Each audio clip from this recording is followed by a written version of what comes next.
Bonjour à tous et à toutes.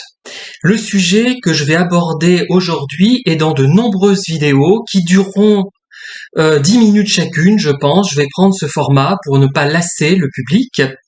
Traiteront de l'octroi. Vous savez que j'ai entamé un ouvrage sur le thème de l'octroi de Thiers, de la ville de Thiers dans le Puy-de-Dôme. Et j'ai scanné, ou plutôt photographié, environ 6500 documents, et ce n'est pas tout à fait fini.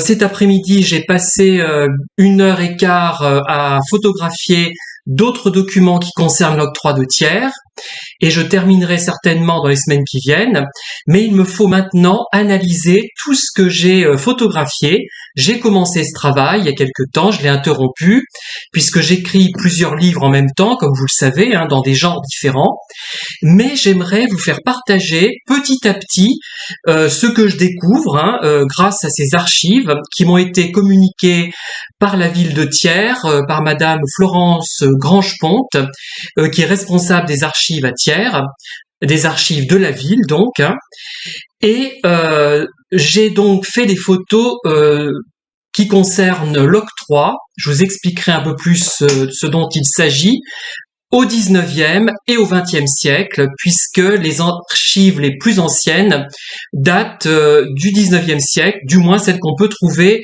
à Thiers aux archives municipales.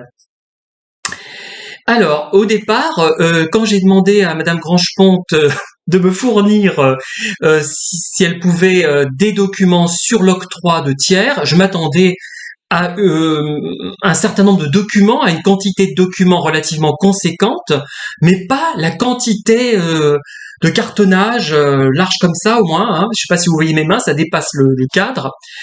Et vraiment, ça m'a paru énorme, mais je me suis dit, bon, je vais quand même le faire, puisque vous savez que j'avais déjà fait un ouvrage sur un site emblématique de la ville de Thiers, mais cet ouvrage était très incomplet, il demeure très incomplet, quoique pas inintéressant, sur le cimetière Saint-Jean, mais c'était pendant l'absence de la documentaliste référente, et les personnes qui étaient là, donc, étaient un peu moins compétents, on va dire, moins expérimentés, et n'avaient pas pu malheureusement me fournir toute la documentation nécessaire. Mais voilà. Mais donc là, par contre, j'ai toute la documentation et il faut que je l'exploite. Et je vais le faire donc de façon spontanée pour l'instant, vous présentant les choses au fur et à mesure que je les découvrirai, avec les erreurs que je pourrais commettre dans une vidéo, qui seront rectifiées ou pas d'ailleurs dans les vidéos qui suivront. J'espère que oui, parce que je vais découvrir petit à petit. J'ai déjà découvert pas mal de choses, quand même.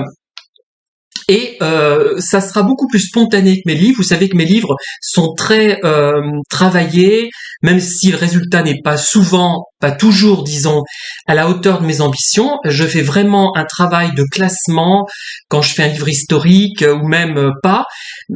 J'essaie vraiment de produire un travail très non pas calculé, mais très des données très classées. Et là, ça sera un peu dans tous les sens au fur et à mesure des découvertes. Alors déjà, il faut peut-être que j'entre un petit peu dans le vif du sujet et que je vous dise ce qu'est l'octroi. Qu'est-ce que c'est que l'octroi? Alors l'octroi, c'est un impôt indirect, enfin c'était un impôt indirect qui était perçu par les villes jusqu'en 1948. Alors les premières traces de l'octroi, d'après mes connaissances actuelles, peut-être que j'aurai plus de connaissances d'ici quelques temps et que l'information que je vais vous donner sera en partie complétée ou invalidée. Les traces les plus anciennes sont celles de l'octroi de Paris et elles dateraient du XIIe siècle. Voilà. Donc cet octroi, c'est une contribution indirecte qui est une sorte de taxe sur les marchandises qui entrent dans les villes. Alors, en France métropolitaine, les produits éligibles, si je puis dire, pour utiliser un terme actuel, à l'octroi, étaient de certains types, et les produits de première nécessité, comme le blé ou la farine, en étaient exclus. Et au fur et à mesure des vidéos, je vous parlerai des produits qui passent à Thiers, par l'octroi de Thiers, par les différents bureaux d'octroi de Thiers, puisqu'il y en a eu plusieurs évidemment, et dans différents points de la ville, forcément, il y a plusieurs entrées possibles. Et il y a une ordonnance du 9 décembre 1814 qui stipule que certains produits sont exemptés d'octroi, comme, je viens de vous le dire, la farine et le blé. À part ça, il y a les boissons et les marchandises liquides, par exemple les eaux de Cologne, les parfums, les comestibles, les combustibles, les fourrages et les matériaux. Eux, par contre, ils doivent payer l'octroi. Voilà, ces produits-là payent l'octroi. Le blé et la farine, par exemple, ne payent pas l'octroi. Alors, il faut bien différencier l'octroi du péage. Le péage, c'est un droit de passage pour un véhicule ou pour une personne, à pied, mettons. Elle paye un péage, une certaine somme, alors que l'octroi, c'est une taxe sur la marchandise. C'est un droit perçu sur la valeur des marchandises. Voilà, plus exactement. Vous voyez la différence ? Et en fonction du type de marchandise et de sa valeur, la somme à payer ne sera pas la même, et nous verrons d'ailleurs quelles sont les sommes que l'on payait, par exemple, pour faire entrer du vin de 10 degrés ou pour faire entrer, moi je ne sais pas, des eaux de Cologne. Voilà. Alors, l'octroi, quels avantages ça peut avoir ? Ça permet de contrôler ce qui rentre dans les villes, en fait. Ça permet de limiter la contrebande et ça fournit aussi un revenu aux villes.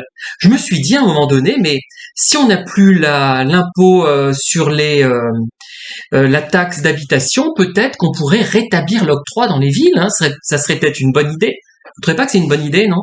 Non, enfin bref.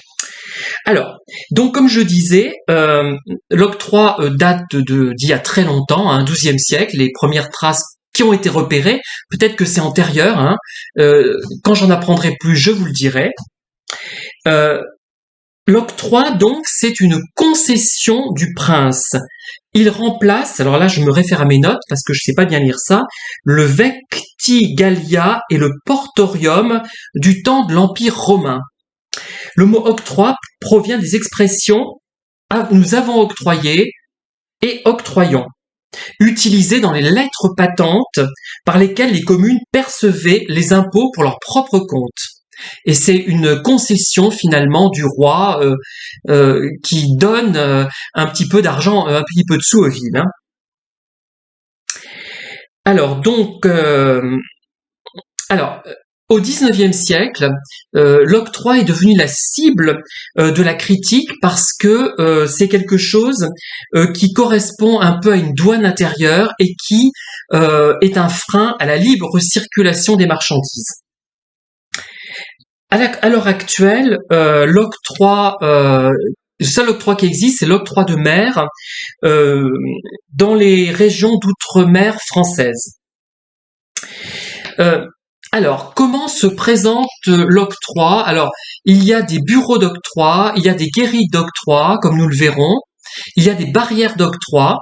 À Thiers, il n'existe plus qu'une seule plaque, à ma connaissance, et à la connaissance de Madame Grangeponte, la documentaliste, enfin la responsable des archives de Thiers, de la ville de Thiers, qui se trouve au Moutier.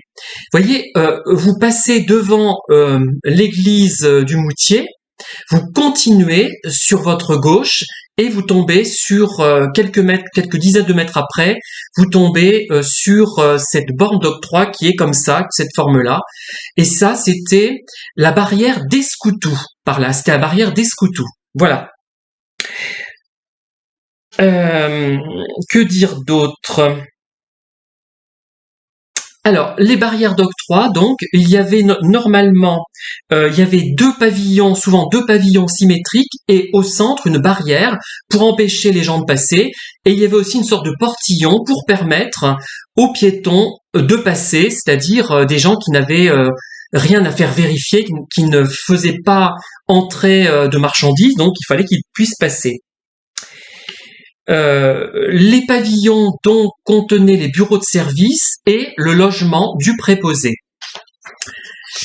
Voilà, je vais en rester là pour cette première vidéo qui contient quelques informations généralistes, pas trop sur l'octroi de Thiers encore, mais je vous dis à bientôt pour d'autres vidéos sur ce thème qui j'espère vous intéresseront et qui ne vous sembleront pas trop arides.